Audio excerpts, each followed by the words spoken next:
Senang sekali bisa kembali dari liburan. Kalau Anda yang berlibur keluar kota, baru hari-hari ini datang minggu-minggu yang lalu, welcome home.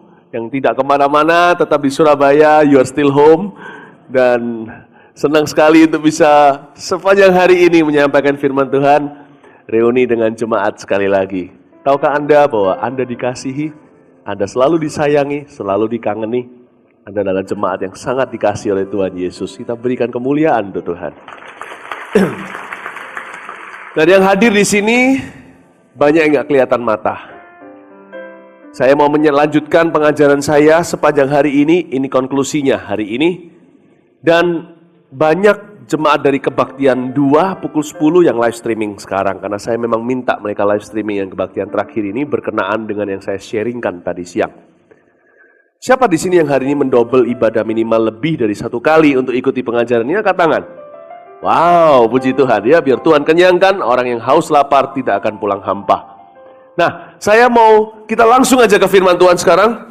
2 Timotius pasal 2 dibuka dulu. Judul pengajaran saya, sebuah seri yang saya lanjutkan sampai bulan-bulan ke depan, berjudul Prajurit, Atlet, dan Petani. Sekali lagi saya ulang, prajurit, atlet, dan petani.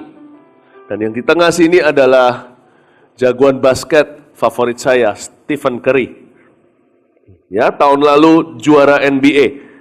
Saya mau jelaskan kepada Anda gimana kita bisa jadi juara di dalam hidup ini, dalam rencana Allah.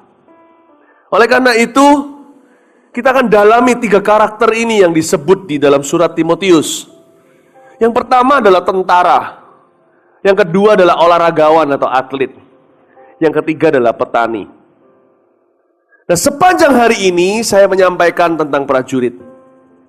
Saya lanjutkan khotbah ini di bagian babak 2 part 2. Bulan September nanti saya akan bahas sepanjang hari 4 kebaktian tentang apa artinya menjadi atlet kerajaan sorga. Lalu Oktober konklusinya saya akan saya mengajarkan tentang petani atau menjadi seorang yang panjang sabar sifatnya. Nah, Anda mungkin bertanya apa terjadi dengan Agustus kok tidak saya sebut. Sebab setiap bulan sekali saya pasti minimal sekali muncul di pusat mengajar Anda, memberi visi. Karena Agustus saya akan terjadi interupsi yang indah. Akan ada peluncuran album Indonesia di hatiku. Dan nanti 14 Agustus, minggu terakhir sebelum hari kemerdekaan kita, yang akan jatuh di hari biasa, saya akan menyampaikan firman nubuatan tentang bangsa dan negeri ini sambil meluncurkan album itu. Nantikanlah, ya, puji Tuhan. Kita siapkan sekarang untuk pengajaran ini, ambil catatan, sudah kita buka tadi 2 Timotius pasal 2, ayat 1-7, mari kita baca bersama-sama dalam hitungan ketiga. Judulnya panggilan untuk ikut menderita, surat Paulus kepada Timotius, surat yang kedua. 1, 2, 3. Sebab itu hai anakku, jadilah kuat oleh kasih karunia dalam Kristus Yesus. Apa yang telah engkau dengar daripadaku di depan banyak saksi, percayakanlah itu kepada orang-orang yang dapat dipercayai, yang juga cakap mengajar orang lain. Ikutlah menderita sebagai seorang prajurit yang baik dari Kristus Yesus. Seorang prajurit yang sedang berjuang tidak memusingkan dirinya dengan soal-soal penghidupannya, supaya dengan demikian ia berkenan kepada komandannya. Seorang olahragawan hanya dapat memperoleh mahkota sebagai juara apabila ia bertanding menurut peraturan-peraturan olahraga. Seorang petani yang bekerja keras haruslah yang pertama menikmati hasil usahanya. Perhatikanlah apa yang kukatakan. Tuhan akan memberi kepadamu pengertian dalam segala sesuatu. Exactly what I want to do. Tepatnya yang saya mau lakukan hari ini, yaitu memberi pengertian kepada ketiga karakter ini. Agar relevan buat Anda. Sekali lagi kita tundukkan kepala, kita berdoa. Tuhan Yesus, seperti dinubuatkan Paulus ketika dia mengajarkan tentang prajurit, menyebut soal olahragawan dan petani, dia menubuatkan suatu hari nanti, dan di dalam gereja-gereja Tuhan di perjanjian baru, firman ini akan diberikan penerangan. Tuhan akan memberi pengertian agar jadi relevan dalam kehidupan kami. Beritahu kepada kami, ajarkan kepada kami apa artinya menjadi prajurit kerajaan sorga. Apa artinya menjadi atlet di dalam Tuhan, dalam kerajaan Tuhan. Apa artinya menjadi petani yang panjang sabar? Dalam nama Yesus, beri hamba-Mu hikmat untuk mengkhotbahkan dengan benar dan mengajar hati manusia agar berubah. Dalam nama Yesus kami berdoa. Amin. Sekali lagi, kita lihat ayat yang ke-7. Perhatikanlah apa yang kukatakan, Tuhan akan memberi kepadamu pengertian dalam segala sesuatu. Terutama segala sesuatu yang barusan kutuliskan itu.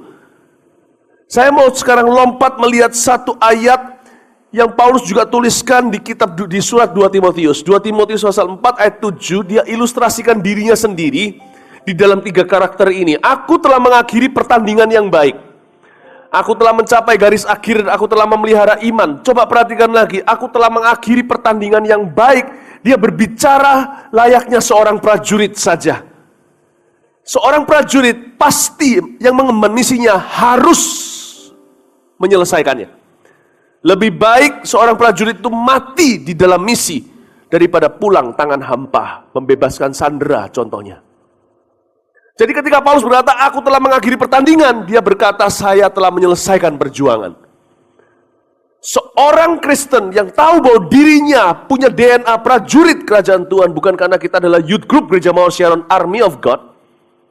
Seorang Kristen yang tahu, yang terima pewahyuan ini bahwa dia adalah tentara pada saat dia lahir baru, hari itu dia terima DNA, tidak akan mudah menyerah. Orang Kristen yang dikit-dikit mau pindah gereja, dikit-dikit mau berhenti kerja, dikit-dikit mau quit sekolah, DO atau drop out namanya. Bentar-bentar ucapkan cerai, ilfil sama istrinya atau ilfil sama suaminya. Itu orang Kristen yang belum dengar firman ini. Halo? Itu orang Kristen yang belum dengar firman ini. Sebab seorang prajurit lebih baik mati mencoba daripada menyerah di tengah. Tuhan mau sekelompok umat Tuhan yang tough. Bukan yang kasar, itu militerisme. Tough itu artinya yang tangguh, yang teguh, yang kuat, yang tidak gampang menyerah. Itu sifat yang Tuhan ingin lihat di dalam diri anak-anaknya. Karena itu Paulus diinspirasi Roh Kudus untuk menuliskan bahwa kita semua adalah tentara Tuhan. Lanjut lagi. Munculkan ayat tadi. Oh bukan, yang sebelumnya saya belum selesai menjelaskan. Terima kasih. Aku telah mengakhiri pertandingan yang baik, aku telah mencapai garis akhir.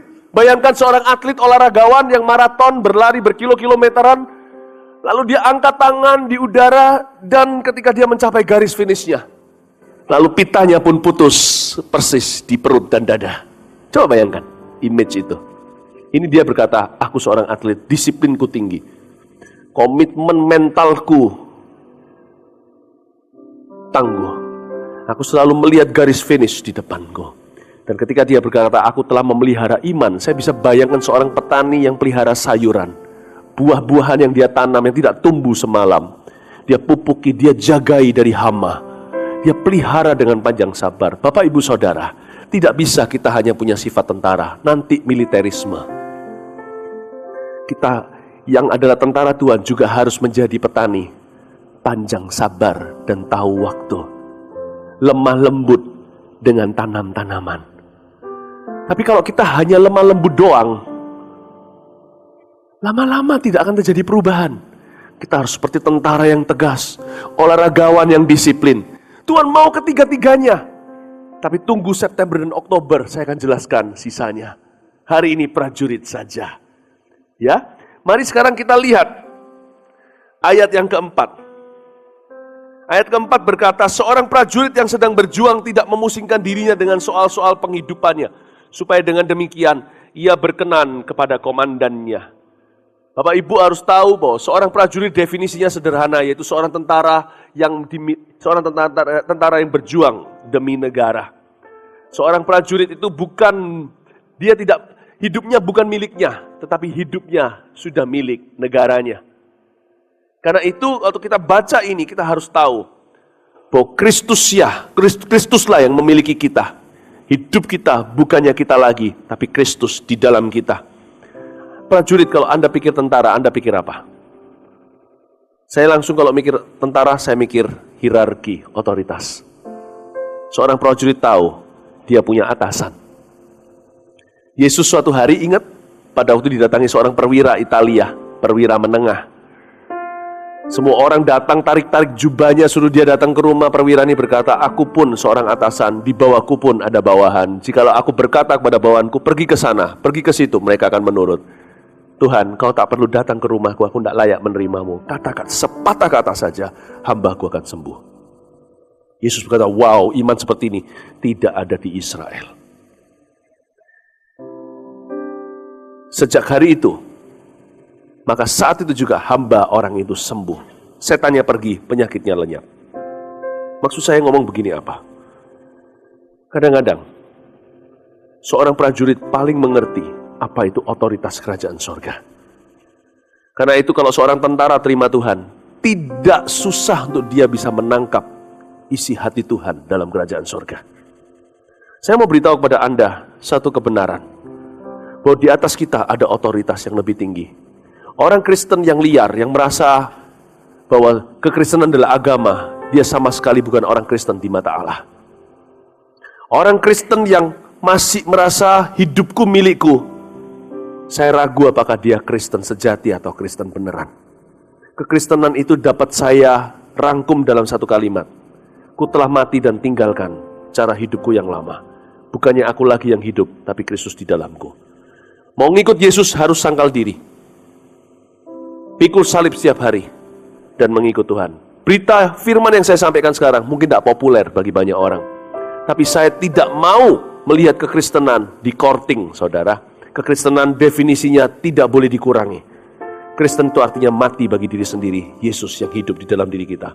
Kekristenan bukanlah 5 langkah untuk jadi bahagia, 7 tips untuk menjadi kaya. Itu bukan kekristenan, itu kawean semua. Karena itu sekarang pelajaran tentang prajurit mengajarkan kepada kita, our lives don't belong to us. Our lives belong to God. Tuhan yang berhak atas kehidupan kita. Amin Bapak Ibu. Nah, seorang prajurit sangat mengerti otoritas. Seorang prajurit juga sangat paham ketaatan. Ketaatan kita sebagai tentara Tuhan sangat dinanti-nantikan orang.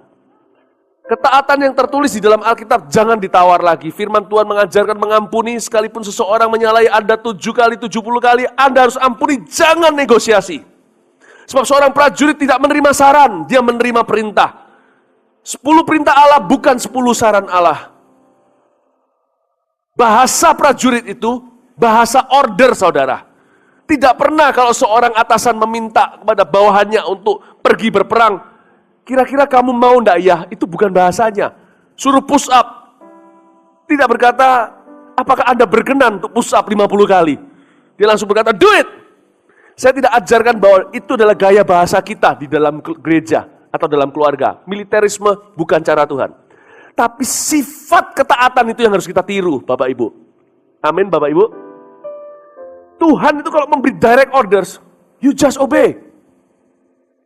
Saya mau beritahu, ada order atau perintah Tuhan yang tertulis yang tidak boleh dinegosiasi, tidak usah ditawar lagi, tidak usah dipertanyakan. Tapi juga ada perintah Roh Kudus yang tidak tertulis dalam Alkitab. Kita harus belajar peka kalau kita adalah prajurit kerajaan sorga. Suatu hari, ketika istri saya hamil, sudah di dalam semester, bukan semester terakhir, sudah minggu-minggu terakhir sebelum melahirkan anak kami yang kedua, Jeremy Mantova. Saya itu kalau anak-anak saya sebelum lahir, saya sering pergi ke lemari mereka karena pakaian sudah kami siapkan. Anak pertama Vanessa, saya juga buka gitu karena sudah tahu laki atau perempuan, yang ini wanita. Saya lihat di baju-bajunya lucu, gak pernah punya anak perempuan, bahkan belum pernah punya anak pertama. Saya liatin bajunya, apalagi kalau sebelum minggu terakhir saya buka lagi lemarinya. Saya rasanya gak sabar lihat bayi itu nanti berada dipakai baju-baju ini. Lucu sekali. Saya lakukan yang sama untuk anak saya kedua. Istri saya hamil udah besar. Saya buka lemari, lihat minggu-minggu terakhir itu. Then a direct order from my komandan.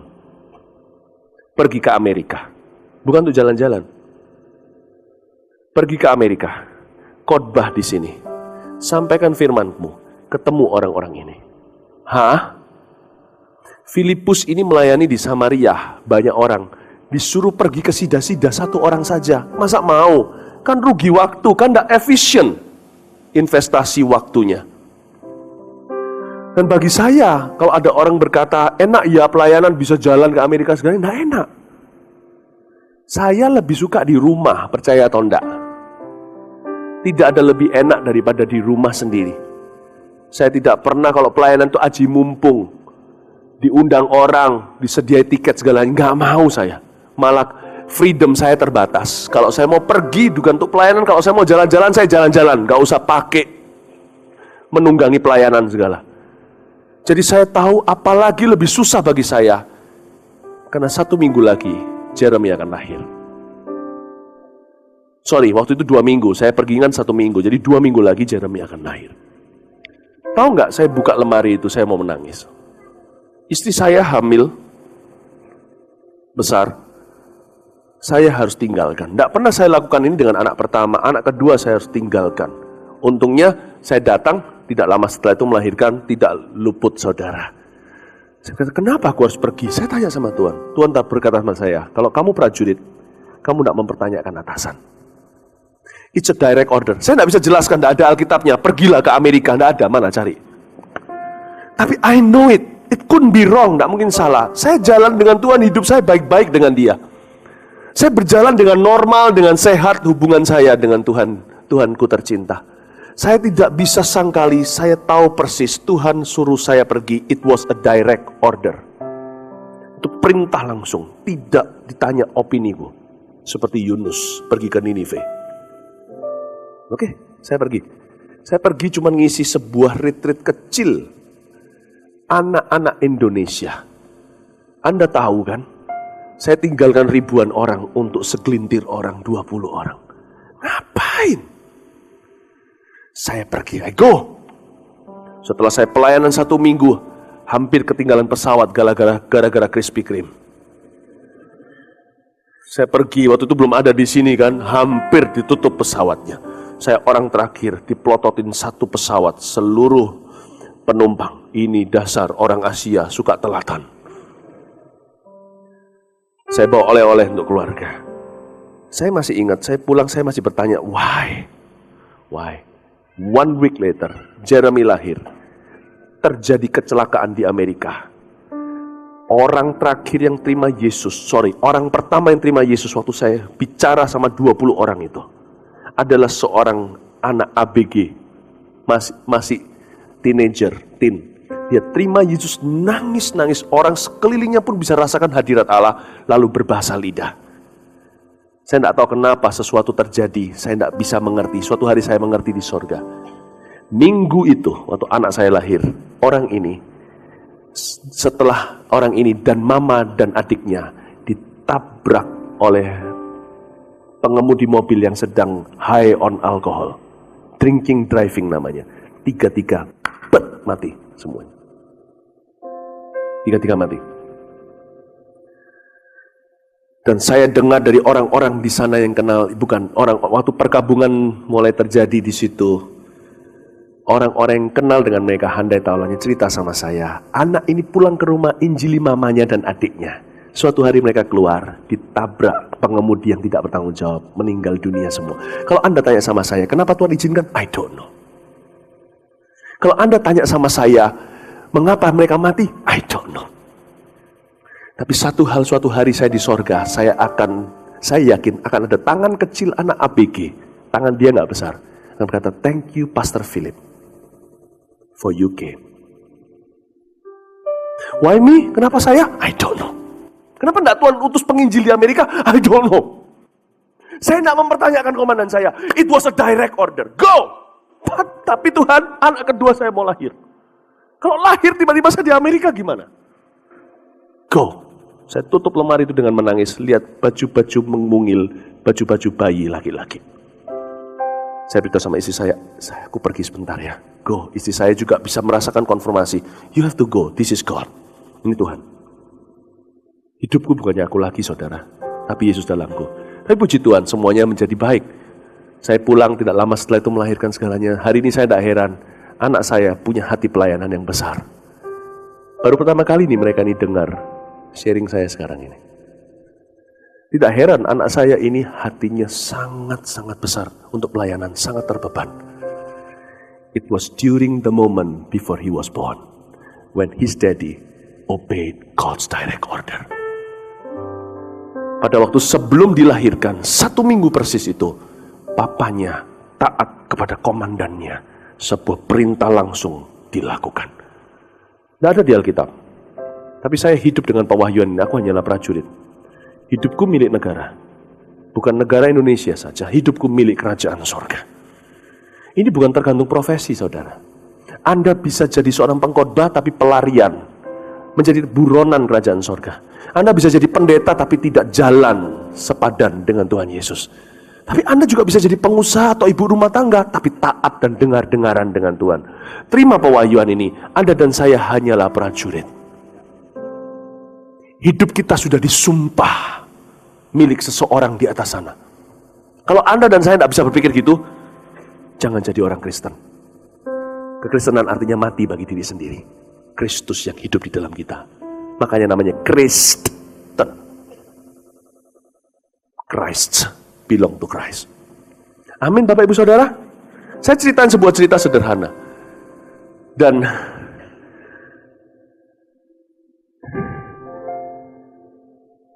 kalau saya tidak datang, apa yang terjadi? Kalau saya tidak taat, gimana? Kalau Yunus tidak ke Ninive, gimana? Ya saya ngerti, Tuhan juga bisa utus Yunita. Tapi buktinya Tuhan kejar Yunus tuh. Tetap tuh Tuhan kejar Yunus. Kenapa Petrus ke Kornelius? Tanya Tuhan saja. Kenapa bukan Yohanes? Kenapa bukan Yakobus? Kenapa bukan Stefanus? I don't know. Tuhan yang dispatch his soldiers. Itulah sebabnya Filipus pergi ke Sida-Sida. Kenapa bukan Petrus? I don't know. Tahukah Anda pasti diutus pada seseorang. Anda adalah angkatan bersenjatanya sorga. Anda dan saya harus belajar peka dan taat kepadanya. Apalagi kalau menyangkut membawa kabar baik. Tidak boleh tidak taat. Ini bukan pilihan. Ini bukan saran. Ini perintah dari Allah. Amin Bapak Ibu. Saya jelasin. Jadi saya mengerti apa itu prajurit. I am a soldier. Kelihatannya saya pengkhotbah, tapi saya hidup sebagai tentara kerajaan sorga. Bukan militerisme, bentak-bentak orang. Bukan pakai peluru, senjata duniawi. Bukan itu. Tapi ketaatan yang Tuhan minta. Ketaatan mutlak dan ketaatanmu dinanti-nantikan bangsa-bangsa. Ketaatanmu dinanti-nantikan pulau-pulau. Ketaatanmu dinantikan, tidak usah jauh-jauh. Tetanggamu, kanan kiri. Seorang tentara prajurit punya disiplin yang tinggi. Dan saya mau Anda untuk mengerti ini. Sudah waktunya kita bukan hanya domba, nanti manja. Kita juga harus jadi tentara. Seorang tentara tidak mudah. Saat Tuhan kasih misi. Orang Kristen yang mudah menyerah adalah orang Kristen yang belum mengerti bahwa dia adalah tentara. Selalu punya mental korban dalam hidupnya. Aku begini karena orang lain. Aku begitu karena tidak ada yang dukung. Sudah waktunya matikan sifat manjamu. Di dalam perang tidak ada orang yang memperhatikan penghidupannya sendiri. Ini bukan nafkah, ini perasaan. Alkitab berkata apa? Seorang prajurit yang sedang berjuang tidak memusingkan dirinya dengan soal-soal penghidupannya. Itu bukan nafkah saudara. Nafkah juga, tapi bukan itu. Maksudnya perasaanmu. Tidak lagi kau tanya perasaanmu. You just do it. You like it or not. Bisakah kita hidup seperti itu? Kalau mau ikut Yesus, ya harus seperti itu. Menyangkal diri, pikul salib. Amin Bapak Ibu Saudara. Saya kasih contoh-contoh banyak, contoh-contoh cerita-cerita hidup saya, cuman saya mau ke proteinnya aja firmannya ya, sedikit karbohidrat. Kesaksian itu 1-2 boleh, tapi mari kita terus ke proteinnya, ke firman Tuhan. Saya mau bicara banyak kepada Anda bahwa kita perlu mendisiplin hidup kita. Itulah artinya menjadi tentara. Nah, kita lanjutkan ya. Apa yang perlu kita disiplin, saudara, dan apa senjata kita? Yang kita perlu disiplin itu terutama adalah pikiran kita. Cepat aja kita lalu kebaktian 2 saya sudah singgung itu, tapi saya akan berikan pada Anda materi yang kebaktian 2 tidak saya berikan tadi. Lanjut aja tepat 2 Korintus pasal 10 ayat 3-5. Pikiran kita adalah medan perang terbesar yang harus ditaklukkan. Memang kami masih hidup di dunia, tapi kami tidak berjuang secara duniawi. Lanjutkan. Karena senjata kami dalam perjuangan bukanlah senjata duniawi, melainkan senjata yang diperlengkapi dengan kuasa Allah yang sanggup untuk meruntuhkan benteng-benteng.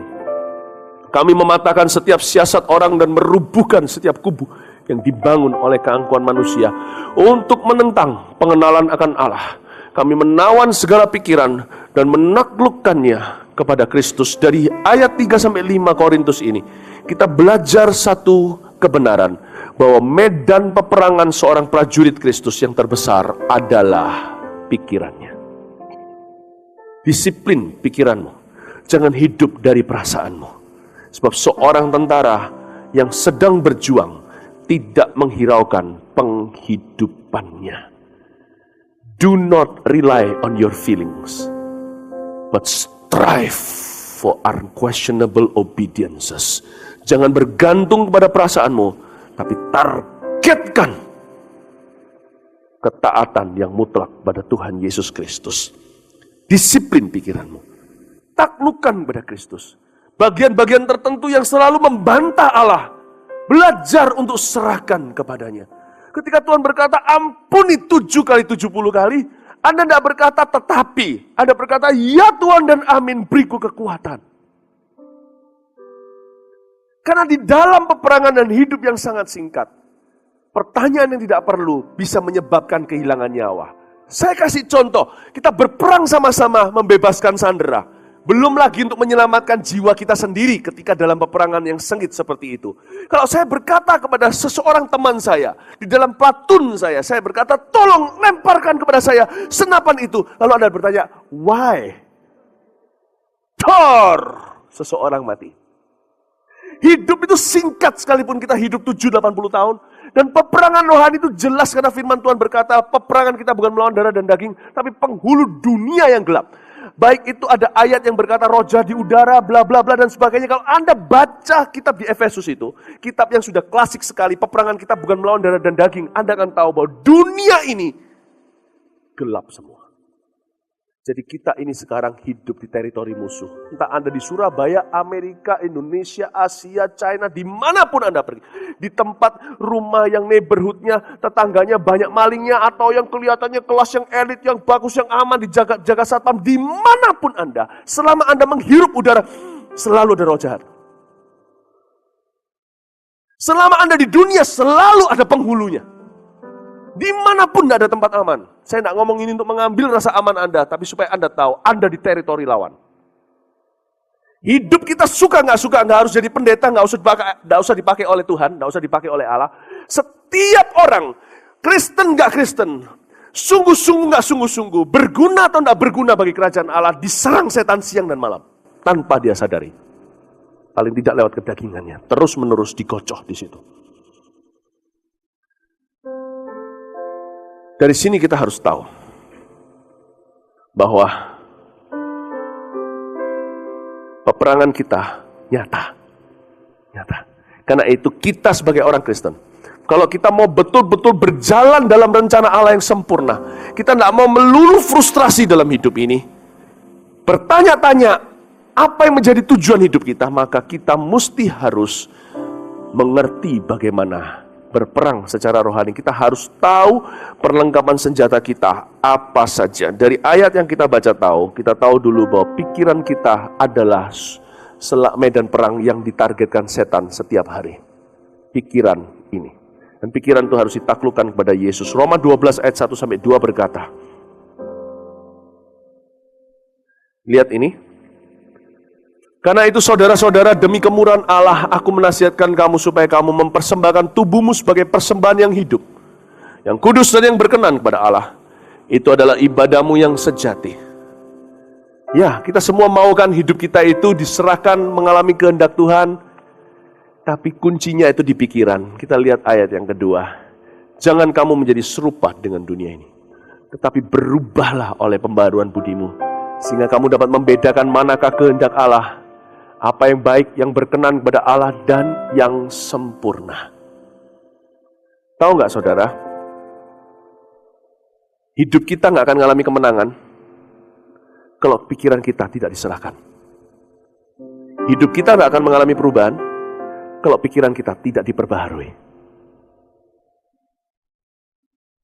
Pikiran kita harus ditaklukkan kepada Kristus setiap hari. Menjadi prajurit Kristus Disiplin tertinggi adalah menaklukkan pikiran. Karena pikiran adalah medan perang terbesar. Peperangan rohani setiap hari, bombardirnya di sini. Media yang kita lihat, kata-kata yang sirkulasi di sekeliling kita, contoh teladan dan sebagainya, semua akan menarik kita jauh dari Kristus. Itulah sebabnya anak-anak Tuhan yang tahu bahwa dirinya adalah seorang prajurit iman harus secara sengaja memperbaharui pikiran.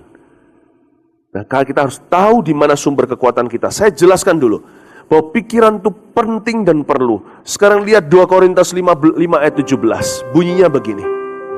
Jadi siapa yang ada di dalam Kristus, ia adalah ciptaan baru. Yang lama sudah berlalu, sesungguhnya yang baru sudah datang. Saya seringkali melihat, saya pernah sekali ketemu dengan orang-orang dari waktu ke waktu bertemu dengan orang-orang yang jatuh. Saya rasa itu perlu untuk pelajaran bagi kita semua, termasuk bagi saya. Setiap orang yang jatuh, anak-anak Tuhan maksudnya, mereka selalu berkata, kok aku bisa begini? Dan mereka semua menyesal karena ada roh Allah di dalam diri mereka. Ketika mereka mendukakan roh Allah dengan perbuatan mereka, mereka pun akan merasakan rasa sakitnya. Bukan karena konsekuensi dosa itu, mereka sendiri akan berduka karena roh Allah tinggal di dalam diri mereka. Tapi mereka selalu satu persatu, dari waktu ke waktu orang yang jatuh, yang datang ke saya entah jatuh dalam dosa amoralitas, atau pernikahannya hancur, atau ministrinya kandas, atau pekerjaannya jadi enggak karuan, hancur-hancuran, dia jatuh karena serakah. Apapun yang terjadi, semua waktu saya bicara dengan mereka, saya selalu mendapati hati mereka itu murni. Tapi mengapa mereka jatuh? Pernah mikir nggak? Saya melihat berkali-kali tangisan air mata orang-orang yang gagal. Waktu saya lihat mereka, saya bertanya sama Tuhan, why Tuhan? Hati mereka tulus, kenapa mereka jatuh? Why Tuhan? Kenapa Tuhan? Mereka itu tidak kepingin jatuh, mereka tahu ini salah, kenapa mereka lakukan? Saya kan juga orang yang masih belajar, saya bisa belajar banyak dari mereka. Saya juga pengajar umat, saya bisa menarik sebuah pelajaran untuk saya sampaikan kepada Anda. Hanya Tuhan bicara seperti ini, roh itu memang penurut, tapi daging itu lemah. Dan mau tahu daging itu disetir di mana? Mau tahukah ruang nakoda kapal tubuh Anda itu di mana? Lihat tangan saya, GPS-nya. Pikiran Anda. Roh Anda diselamatkan, 2 Korintus 5 ayat 17, Anda ciptaan baru. Tapi kenapa kok bisa jatuh? Roh Anda sudah diselamatkan oleh Tuhan, dihidupkan dari mati, jadi bisa bersekutu dengan Allah, berkomunikasi dengan Tuhan. Tapi mengapa kok banyak orang bisa berbuat dosa? Roh Anda murni dari Tuhan, tapi kenapa ada orang yang menahan berkat? Roh Anda sudah diperbaharui, tapi kenapa masih ada orang yang kikir dan pelit? Roh Anda sudah dipenuhi, sudah dihidupkan Roh Kudus, tapi kenapa masih ada orang bisa hidup dalam benci, kepahitan? Tuhan bilang sama saya waktu saya belajar dari orang-orang ini, kebenaran ini disingkapkan kepada saya. Bahwa roh manusia tidak mengambil keputusan untuk kehidupannya. Roh itu inspirasi. Dia yang menimbulkan keinginan, tapi pikiran kita lah yang memutuskan kita mau melakukan keinginan roh atau keinginan daging.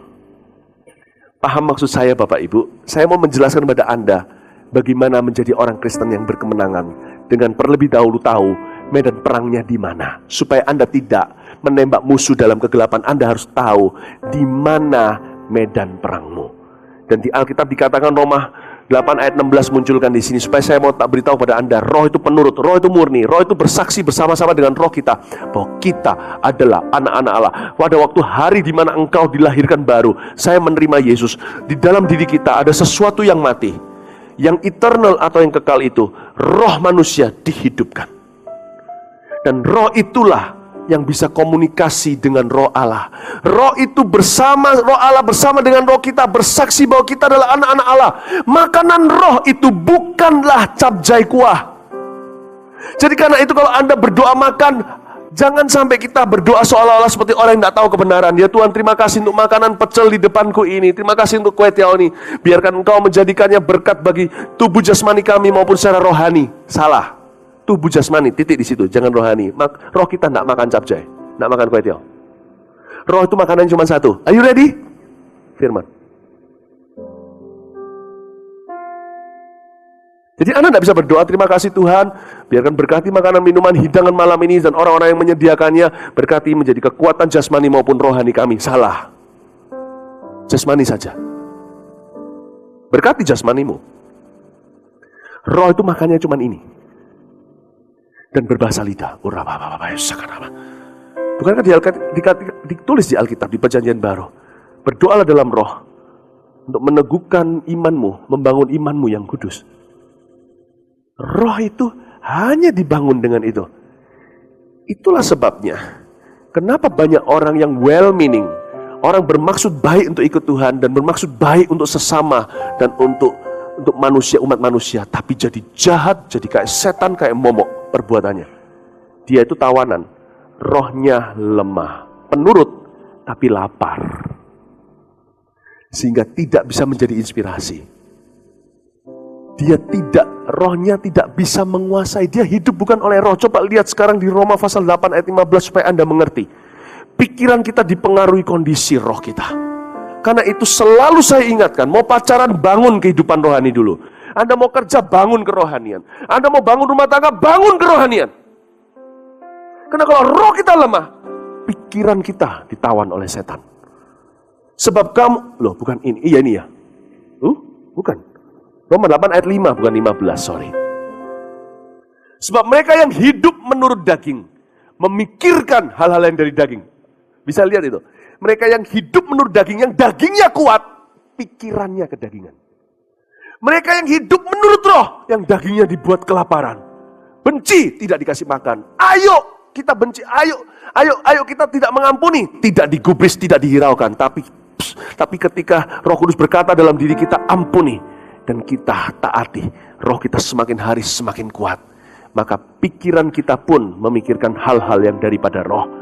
Ketika kerohanian kuat, pikiran kita akan bisa download dari situ perkara-perkara Allah. Bapak, Ibu, Saudara, kalau roh manusia yang membuat keputusan, manusia tidak akan pernah jatuh dalam dosa.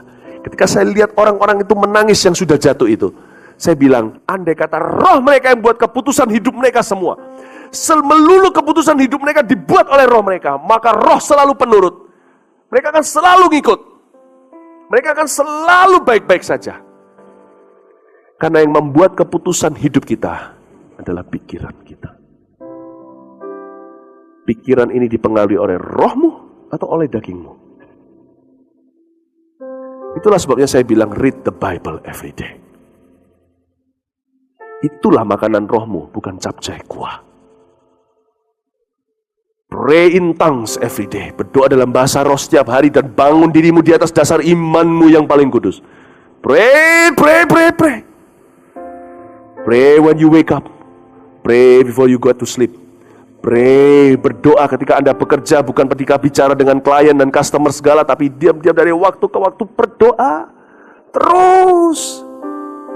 Kita harus jaga pikiran kita di dalam pengaruh rohani kita. Karena pikiran ini bisa bahaya. Suatu hari bisa menggila. Ketika kita jatuh dalam dosa, tiba-tiba kita menyesal nanti. Loh, kok semua berakhir begini? Apa yang terjadi? Halo, bukan apa yang terjadi. Sudah terjadi erosi rohani. Pikiranmu makan dari kedaginganmu. Disitulah kejatuhan hidupmu. Anda mau pernikahan yang bahagia? Bangun kerohanianmu. Bangun kerohanianmu dulu. Karena pikiran manusia itu jahat. Yeremia berkata, pikiran manusia itu sangat licik. Kita saja tidak bisa mengerti pikiran sendiri. Ada banyak kejutan yang tidak enak di dalam sini. Kalau kita izinkan pikiran kita karnal, kalau kita izinkan pikiran kita duniawi, ada banyak hal yang akan terjadi yang pada ujungnya kita bisa berkaca dan berkata, what a monster I am. I never realized there is a monster in me. Aku monster. Tidak pernah aku sadari ada sebuah monster yang hidup di dalam diriku. Itu bukan monster, saudara. Itulah pikiran kedagingan.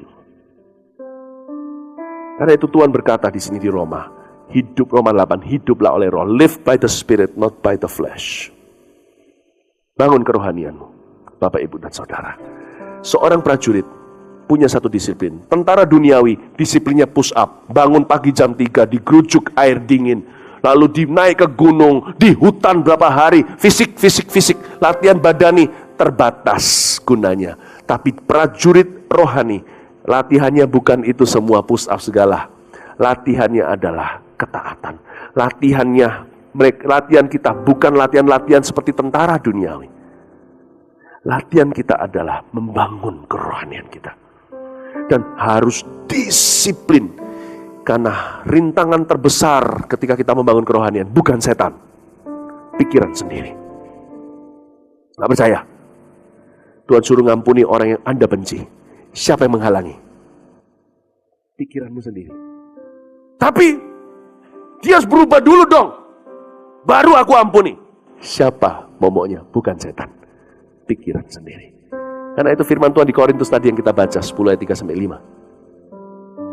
Setiap pikiran yang meninggikan dirinya harus ditaklukkan kepada Kristus. Amin, Bapak, Ibu, Saudara. Amin. Nah, kita harus mengerti ini. Our mind must be controlled by our spirit. Itulah sebabnya orang Kristen yang gak pernah berdoa, baca Alkitab, gak pernah berdoa, gak pernah cari Tuhan segalanya, itu sekalipun dia punya idealisme bagus, wah, aku mau jadi berkat, ujungnya keluarnya lumpur semua. Because the mind, if not controlled by the Spirit, will automatically be controlled by your flesh. Badan kita ini punya autopilot. Kalau kita nggak sengaja terus serahkan tiap hari, Bapakku persembahkan tubuhku sebagai persembahan yang hidup. Dari seluruh bagian tubuhku yang paling penting dulu menjadi control roomnya, yaitu pikiranku kuserahkan. Kalau enggak, dia otomatis switch, auto control, autopilot, langsung dikontrol oleh your flesh, kedaginganmu. Itulah sebabnya Yesus berkata, waspadalah dan berjaga-jagalah. Tidak sanggupkah kamu berdoanya 1 jam saja, supaya kamu jangan jatuh dalam pencobaan. Yesus tahu autopilot itu sedang berfungsi. Detik di mana murid-muridnya tidak berdoa, tapi snooze, tidur di waktu harus berdoa. Pada saat itu langsung switch, otomatis Petrus mengeluarkan pedangnya. Orang gak sangka seorang nelayan 3,5 tahun ikut Yesus, bacok orang. Petrus pun takut. Apa yang terjadi? Apa yang telah aku lakukan? Wow, autopilot. Di dalam diri saya ada satu autopilot, dan saya tidak akan percayakan nakoda kapal saya kepadanya, yaitu Philip Mantoval lama. Never will I. Kalau sampai anak saya jatuh ke tangan Philip Mantoval yang lama, berapi mereka. Kalau sampai istri saya jatuh ke Philip Mantoval yang lama, matilah semua. Kalau sampai gereja ini dikontrol oleh, digembalakan oleh seorang gembala, oleh Philip Mantoval yang lama, matilah semuanya. Bersyukurlah sampai hari ini yang terlibat turut menggembalakan bersama dengan Tuhan Yesus gereja ini adalah Yusuf Sutanto yang baru, Philip Mantoval yang baru.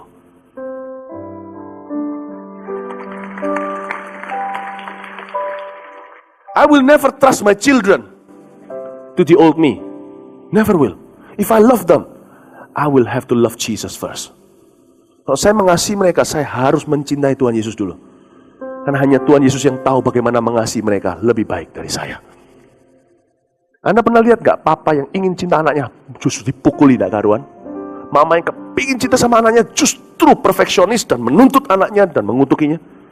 Maksud hatinya benar, roh penurut, dagingnya lemah karena dia tidak bersandar pada Allah, bergantung kedagingan dan pengertiannya sendiri. Saya tidak akan pernah percayakan my family kepada diriku yang lama. Autopilot itu mengerikan di dalam saya. Tidak pernah mati, hanya pingsan tiap hari. Kuberi obat bius yang paling hebat, Roh Kudus dan firman Allah. Dan saya hanya bebas dari autopilot itu akan mati bersama dengan saya ketika saya meninggal dunia. Saya bebas dari tubuh terkutuk ini, tubuh yang sudah jatuh. Hanya sekarang kuserahkan jadi senjata kebenaran. Waktu saya mati, Tuhan akan memberi saya tubuh kemuliaan. Saya tidak akan digocoh lagi oleh autopilot itu. Banyak di antara Anda hari ini berjalan di relnya Tuhan. Bukan lagi Roh Kudus yang pimpin, yang nakodai, tapi autopilotmu sekarang yang sedang berbicara dan bekerja. Dan Anda mau berubah nggak bisa, Anda mau berubah nggak bisa. Bukan itu cara berubahnya, Anda nggak bisa rubah dirimu sendiri. Cari Yesus, bukan Pokemon.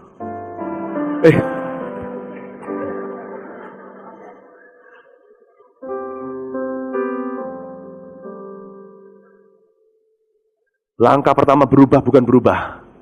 Cari pengubah Anda. His name is Jesus. Mau berubah? Anda mau suami Anda berubah? Kasih Alkitab. Bukan suruh dia berubah, kutuki lu kapan berubah. Anda mau anak Anda berubah? Bawa di mana rumputnya hijau, airnya tenang, gereja contohnya. Anda mau, tapi banyak orang udah telat bawa anaknya, sudah gerang, udah gede, sudah bisa memberontak. Mau bawa itu dari sekarang. Papa mamanya jangan ogah-ogahan kalau komitmen dalam rumah Tuhan. Nanti anaknya suatu hari, guru kencing berdiri, murid kencing berlari. Papa mamanya cuma gak komitmen aja, ogah-ogahan, pindah-pindahan gereja. Nanti anaknya ketika suatu hari jadi membangkang gak karuan, hanya gereja bisa lakukan. Hanya gereja yang bisa bawa dia ke jalan yang benar. Pada waktu itu, anaknya berkata, Papa Mama juga tidak pernah komitmen ke gereja, kok sekarang suruh gereja bantu aku. Akhirnya, senjata makan Tuhan. Sekarang, sebelum telat. Saya mau beritahu pada Anda, banyak di antara kita hari ini hidup frustrasi bukan karena Tuhan mengizinkan penderitaan itu terjadi. Meskipun ada penderitaan seperti Ayub yang Tuhan izinkan untuk kemuliaan, tapi tidak semua di sini demikian. Ada orang-orang di sini yang berjalan sekarang dengan autopilotnya. Sayang sekali. Bapak Ibu Saudara, Anda bermaksud baik, tapi selalu berakhir buruk. Seperti Paulus katakan, aku selalu mau melakukan sesuatu yang baik, tapi setiap kali aku melakukan sesuatu yang baik, sesuatu yang jahat itu selalu yang menguasai aku. Autopilotmu. Saya ingin sekali untuk Anda mengerti, Tuhan memberimu senjata. Seorang prajurit, seorang prajurit harus tahu senjatanya. Saya sedang mengajarkan kepada Anda senjata Anda. Jangan berperang dengan kekuatanmu. Berperanglah dengan kekuatannya. Dan kekuatannya terletak pada firman-Nya. Ibrani pasal yang keempat ayat 12 berkata, sebab firman Allah hidup dan kuat, dan lebih tajam daripada pedang bermata dua manapun, yang menusuk amat dalam sampai memisahkan jiwa dan roh, sendi-sendi dan sumsum. Ia sanggup membedakan pertimbangan dan pikiran hati kita. Coba perhatikan itu. Tahu nggak sekarang hari ini pisau medis operasi itu diinspirasi oleh samurai. Pedang samurai di zaman Kabuki Jepang. Sampai begitu hebatnya pedang samurai itu. Ini bukan mitos, ini sungguhan. Begitu tipisnya dia, orang Jepang punya teknologi cara tradisinya untuk bisa membuat pedang itu begitu super tajam. Kalau potong tidak perlu ngek. Dia bisa potong orang, untuk orang betul-betul terbelah jadi dua, kena pisau itu. Begitu takutnya muncul satu gerakan namanya ninja. Karena mereka takut berhadapan langsung dengan samurai, mereka pakai piau-piauan. Mereka pakai lempar ini, pakai ini itu, pakai racun, pakai apa. Mereka tidak berani berhadapan karena begitu cepat dan tajamnya pedang itu. Itu dijadikan pisau operasi. Jadi kalau orang operasi itu tidak perlu dingeng-ngeng, itu digeraji. Cuma dislit gitu aja, buka. Alkitab berkata, firman ini lebih tajam dari pedang-pedang itu. Hanya firman yang bisa masuk demikian dalam, memisahkan sumsum dan sendi. Pisau operasi tidak mungkin melakukan itu tanpa terjadi damage atau terjadi kerusakan. Hanya satu benda di hidup ini yang bisa mengoperasi kita tanpa menimbulkan damage apa-apa. Kecuali area yang Tuhan suruh kita berubah, itu saja yang ditegur mati-matian. Yaitu Alkitab. Anda operasi apapun juga, salah potong juga bisa. Sesuatu yang lembut seperti retina mata, kalau sedikit bergores, berabe saudara. Hanya satu yang bisa tepat kena kepada setiap orang, miliaran orang di dunia. Setiap orang kena kepada spotnya dia, yang miliaran yang lain tidak perlu ke situ. Hanya satu laser point yang bisa tunjukkan di mana hatimu salah dan perlu berubah. Firman. Anda tahu Anda punya senjata muktakhir di tanganmu. Tidak perlu lagi diturunkan dari sorga, sudah ada di tangan Anda. Pakai untuk menang. Hanya ada satu GPS yang bisa antarkan Anda bukan hanya sampai ke alamat. GPS sekarang yang ada, Waze contohnya, saya kan baru berlibur, saya tahu saya nyetir semuanya di seluruh dunia, kemanapun saya setir sendiri. Dia cuma beritahu sama saya, 100 km lagi Anda akan sampai ke tujuan, setelah tujuan, enggak persis di depan sana. Kadang-kadang salah arah, saya harus muter lagi. Kira-kira itulah di sebelah kiri atau sebelah kanan. Hanya satu yang bisa menunjukkan kepada kita langkah demi langkah strategi untuk menang total gilang gemilang. Sampai ke pintunya, sampai ke dalamnya. Hanya ini. Hanya ini. Dan kadang-kadang masalahnya gini. Waktu kita pakai senjata ini progresif. Tidak diberikan langsung semuanya, selangkah demi selangkah. Begitu spesifiknya.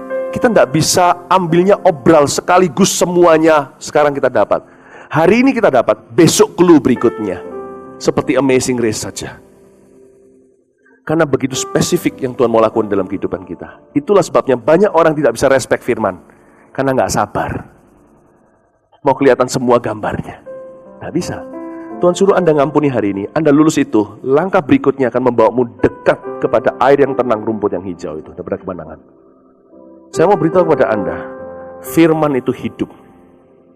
Dia akan antarkan Anda kemana Anda perlu berada.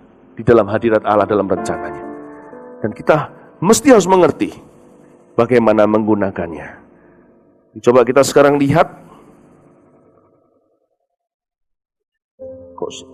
Ibrani 4 ayat 12, lalu ayat berikutnya. Dan ayat pasal 5 ayat 6 dan sampai 7 pasal, saya kok nggak bisa kelihatan ya. Ini apa? Tolong lihatin. Lampunya kenapa? Lampu atau mata saya? Ini apa ini? Ini. Oh, Efesus. Ya. Efesus pasal 6 ayat 17. Munculkan di depan sini.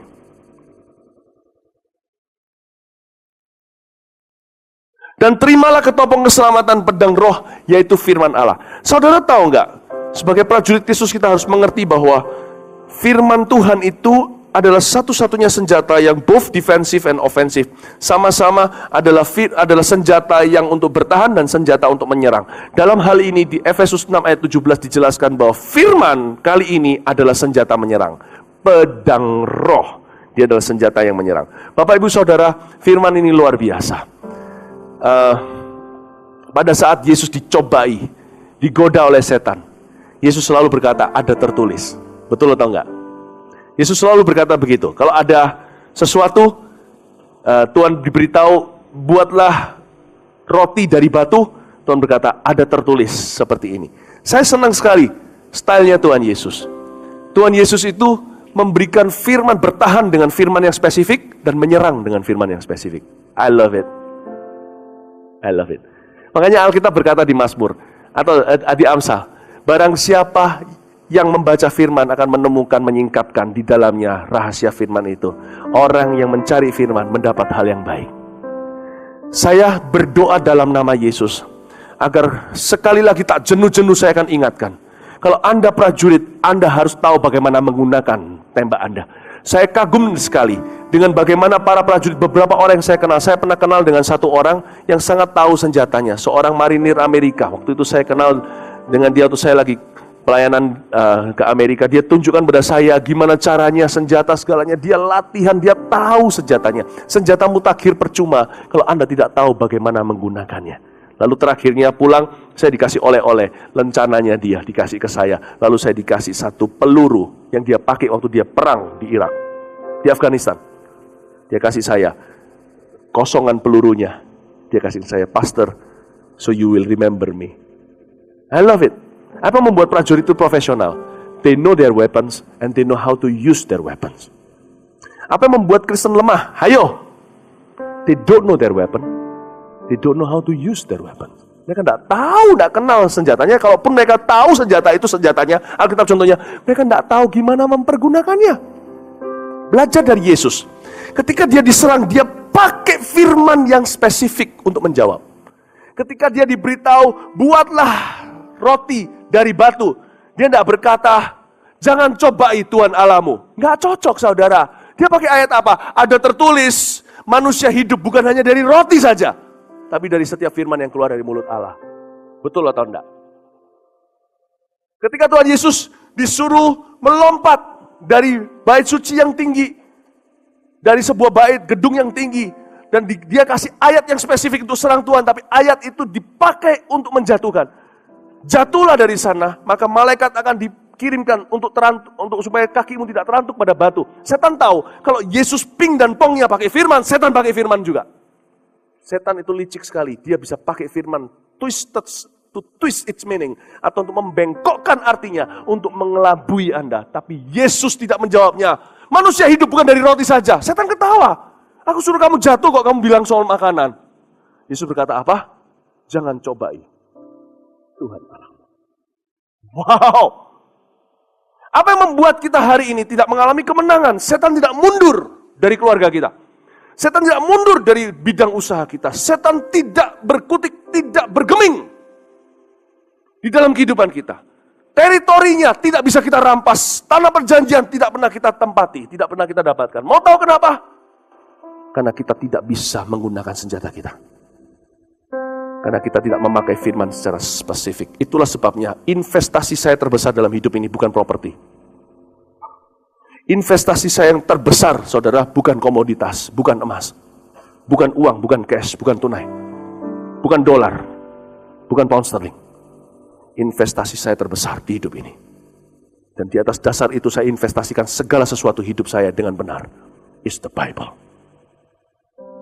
Bapak, Ibu, Saudara, kalau Anda mau betul-betul berhasil dengan cara Tuhan, kalau Anda sebagai prajurit mau betul-betul menguasai medan perang, menang, dan Anda betul-betul masuk dalam tanah perjanjian, then know how to use the Bible specifically.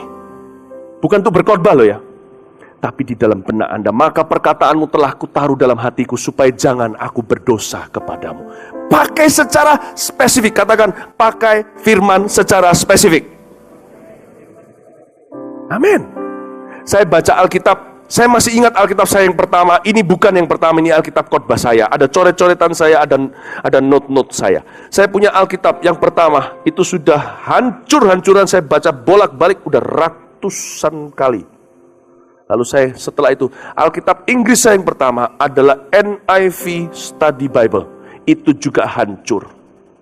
Lalu setelah itu saya belajar yang berikutnya, yang sekarang saya pelajari, dan sekarang sudah menunggu antri setelah selesai yang satu itu. Sekarang saya lagi belajar NLT Study Bible. Alkitab saya yang pertama adalah LAI, Lembaga Alkitab Indonesia. Tapi saya sekarang juga membaca terjemahan baru, Indonesia TB.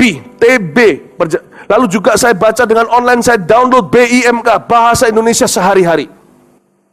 I invest in the scriptures. Maka Mazmur 1 berkata, apa saja yang diperbuatnya berhasil. Prajurit harus tahu senjatanya. Do you know how to use your sword? Pedang roh. Untuk menyerang maupun untuk bertahan. Saya dorong Anda untuk sungguh-sungguh baca Alkitab. Saya, kalau sama anak-anak juga sama. Sebagai orang tua, saya memvisikan firman Tuhan. Karena anak-anak saya pun prajurit-prajurit Tuhan. Dari kecil, kalau Alkitabnya anak saya, salah satu anak saya sudah habis dibaca, mereka harus lapor ke saya. Saya akan shoppingkan Alkitab baru untuk mereka.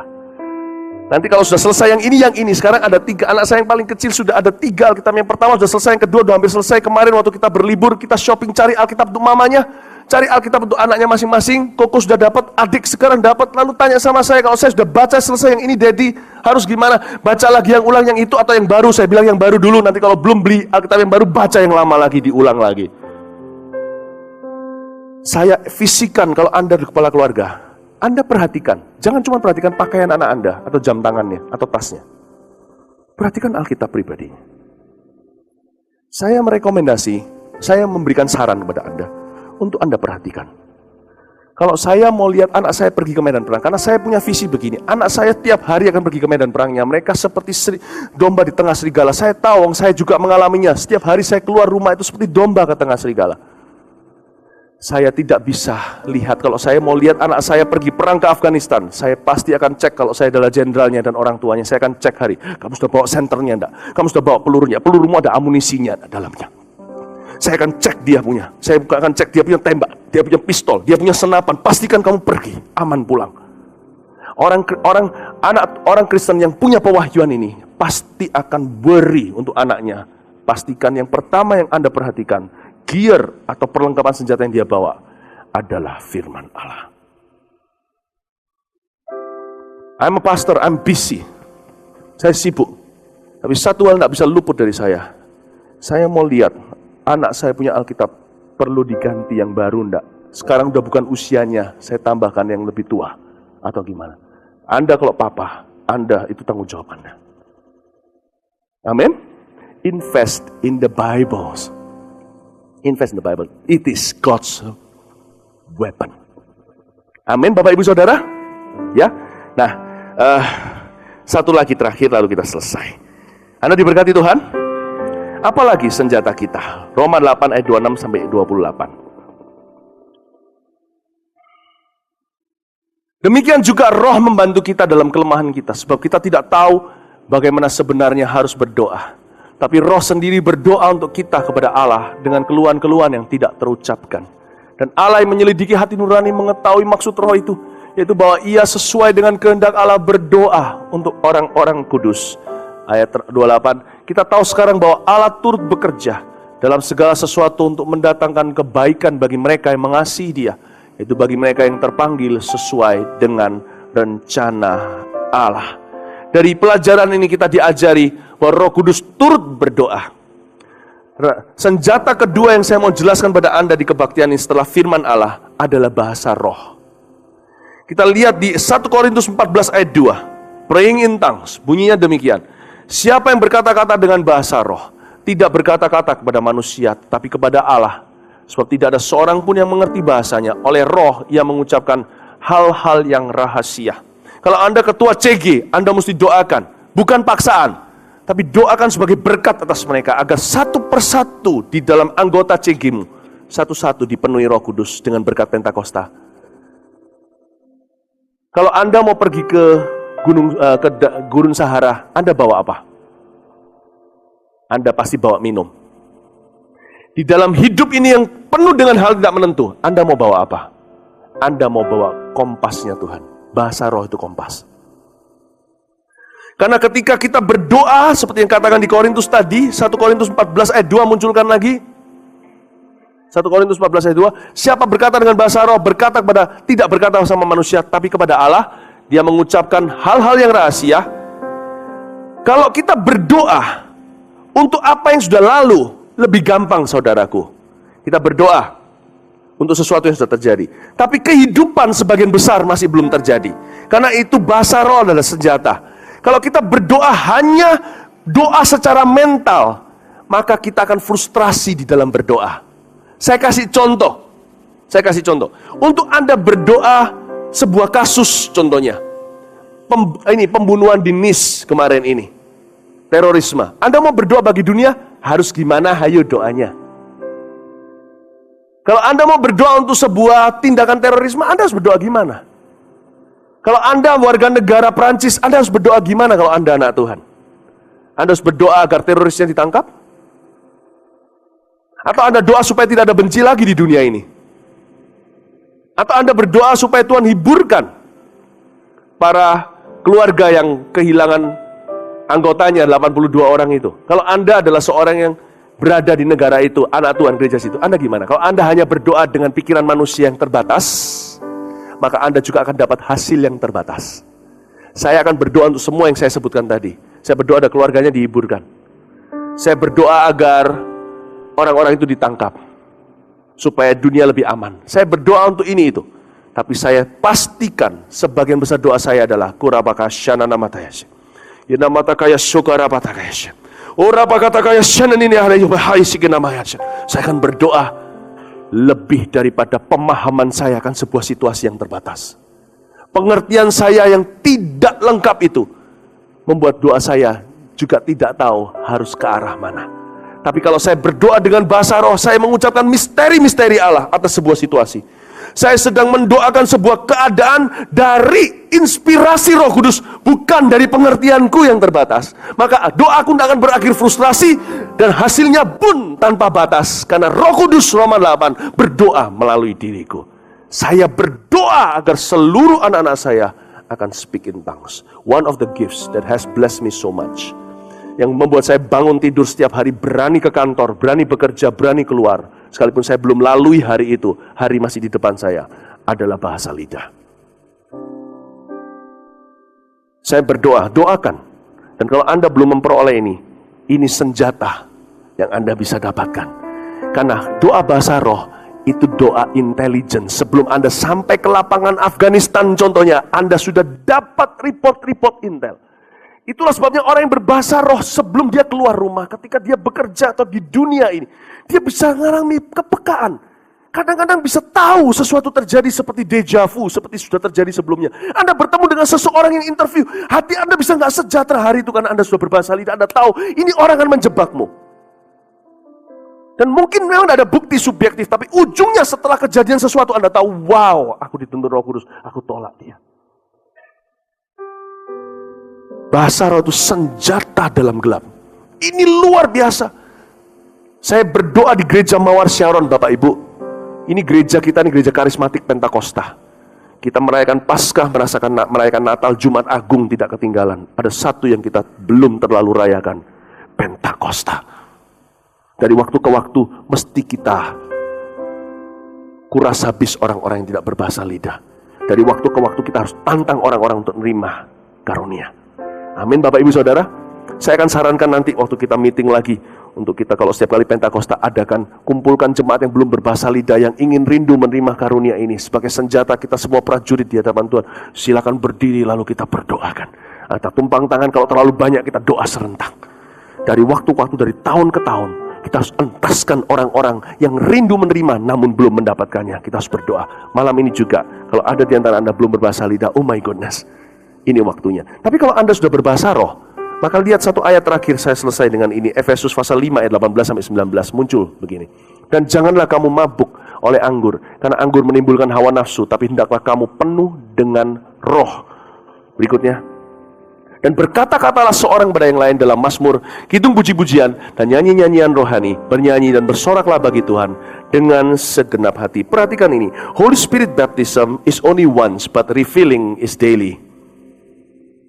Baptisan Roh Kudus hanya sekali seumur hidup. Saya mengalami itu di tahun 1900 sekian. 1990 sekian.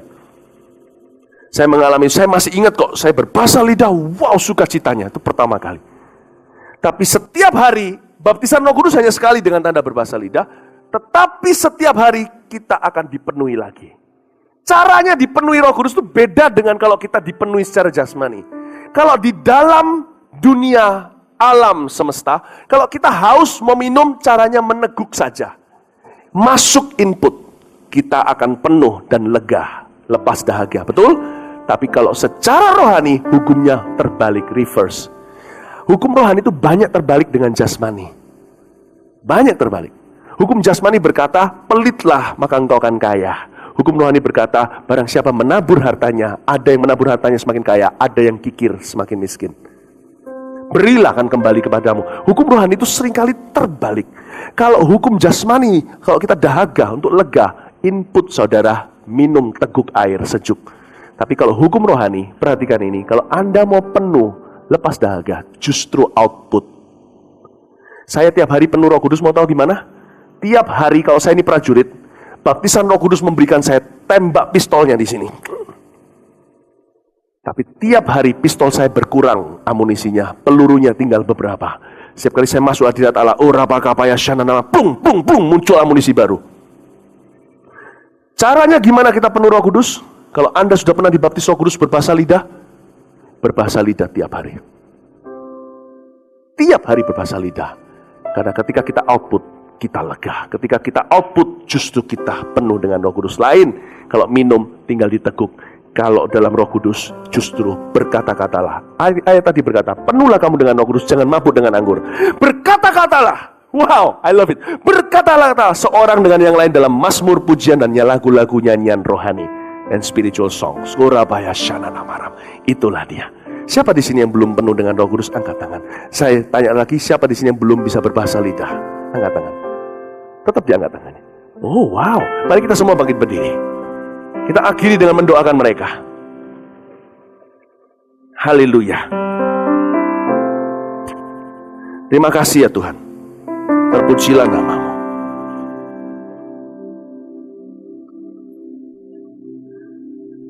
Kalau sama anak kandung saya juga berharap mereka berbahasa lidah suatu hari. Kepada anak rohani, yaitu jemaat sendiri, saya juga berharap begitu. Makanya saya tanya, siapa yang belum berbahasa lidah? I will not let you go. Saya tidak akan membiarkanmu pergi dari sini tanpa dilengkapi senjata rohani.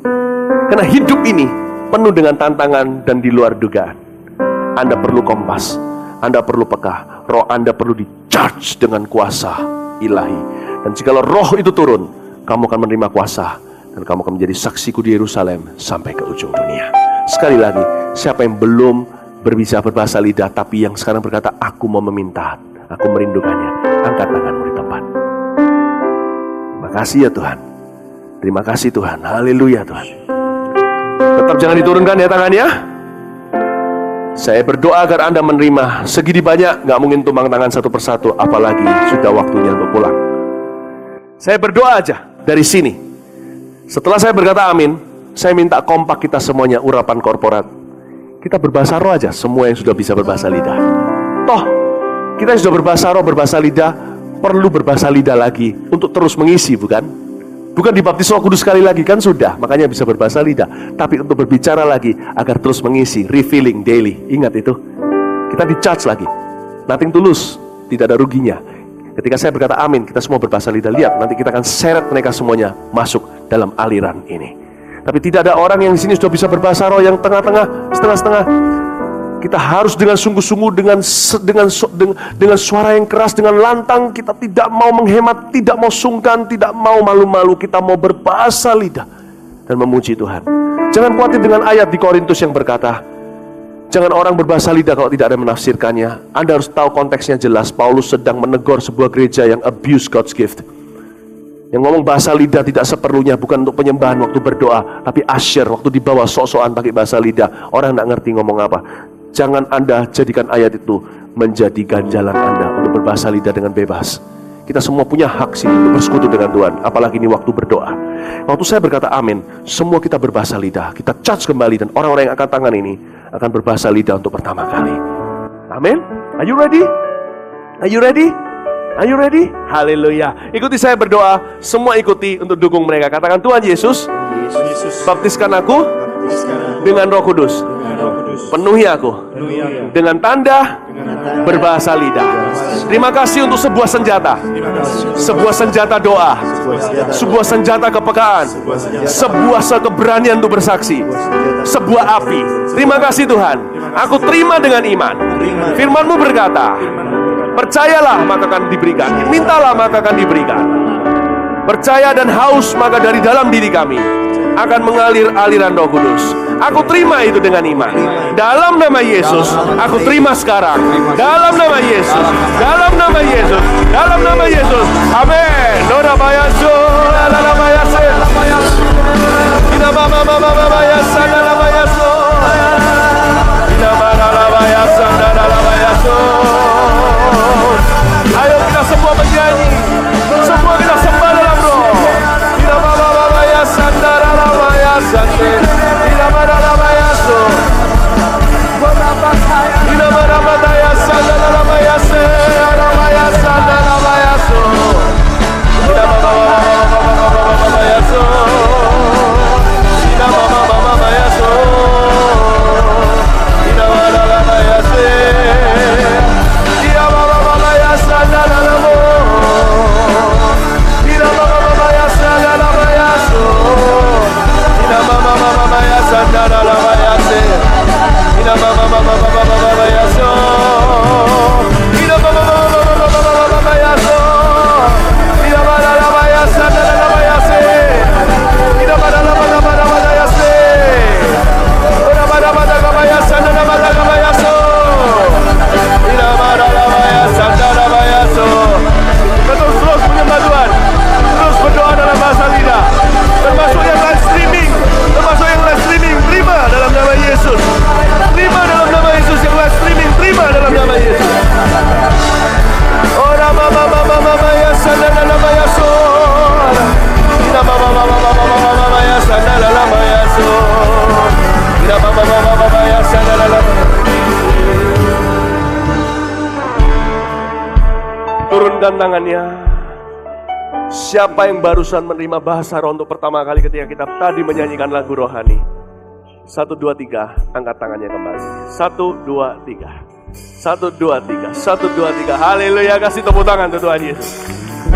Praise the Lord. Tuhan sedang membagikan senjatanya bagi orang yang membutuhkan.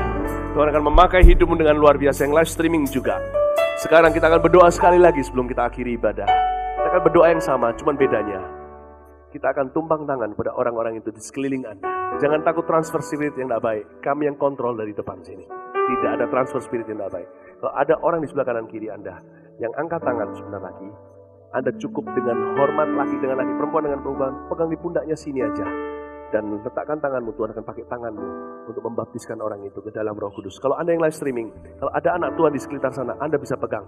Tapi kalau tidak ada siapa-siapa, Anda sendirian, Anda belum dibaptiskan dalam Roh Kudus, Anda cukup pegang screen depan Anda. Something will happen to you. Anda akan dibaptiskan dengan Roh Kudus. Siapa di sini yang masih belum sampai detik ini berbahasa lidah? Angkat tangan sekali lagi. Haleluya. Oh, puji Tuhan.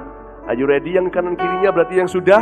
Letakkan tangan dengan lembut aja, dengan sopan berada di pundaknya, dan mulai menerima di dalam nama Yesus. Nama sembahyang. Tuhan membagikan senjatanya. Ini waktunya Tuhan mengurapi gerejanya. Tuhan memenuhi tubuhnya.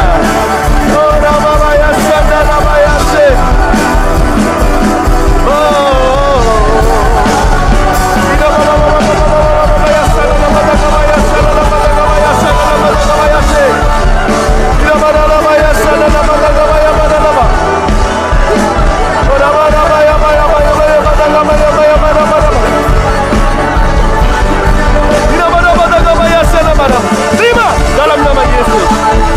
Terima persenjataan Tuhan. Terima baptisan Roh Kudusnya.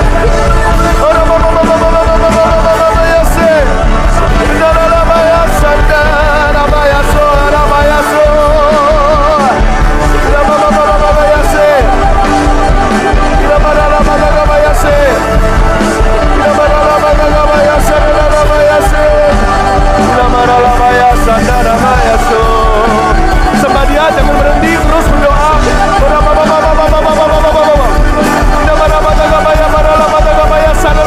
Terima, terima Roh Kudus, terima Roh Kudus, terima Roh Kudus, terima Roh Kudus dalam nama Yesus. Jangan berhenti, doa lagi.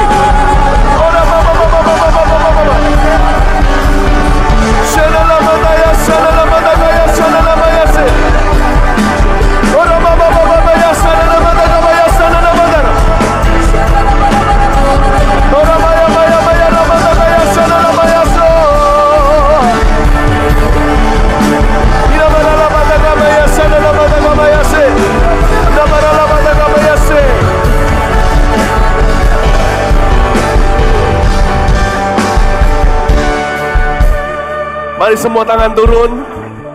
Dari yang pertama dan kedua, dua-duanya. Siapa yang barusan di kebaktian ini menerima bahasa lidah, menerima baptisan Roh Kudus dengan tanda berbahasa roh, angkat tangannya, dua tangannya tinggi-tinggi. Saya mau lihat di mana Anda berada. 1, 2, 3, angkat tinggi-tinggi, angkat tinggi-tinggi. Praise the Lord. Beri tepuk tangan bagi Tuhan. Thank you Jesus. Jadi satu lagu. Haleluya. Haleluya.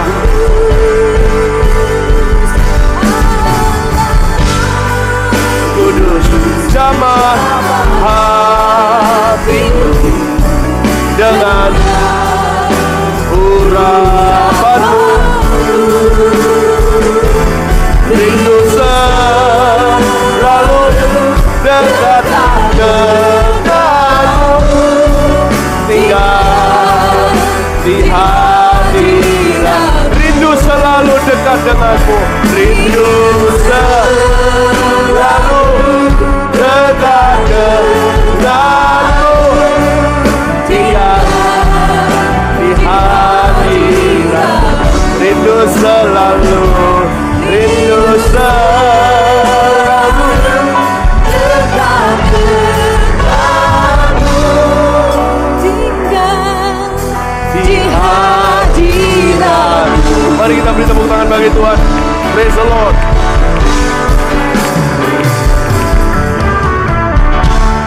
Angkat tanganmu, terimalah berkat dari Allah Bapa kasih karunia dari Tuhan Yesus, pengurapan dari Roh Kudus. Terima kasih Tuhan, hari ini kami ditambahkan senjata bagi kami yang belum menerima tadi.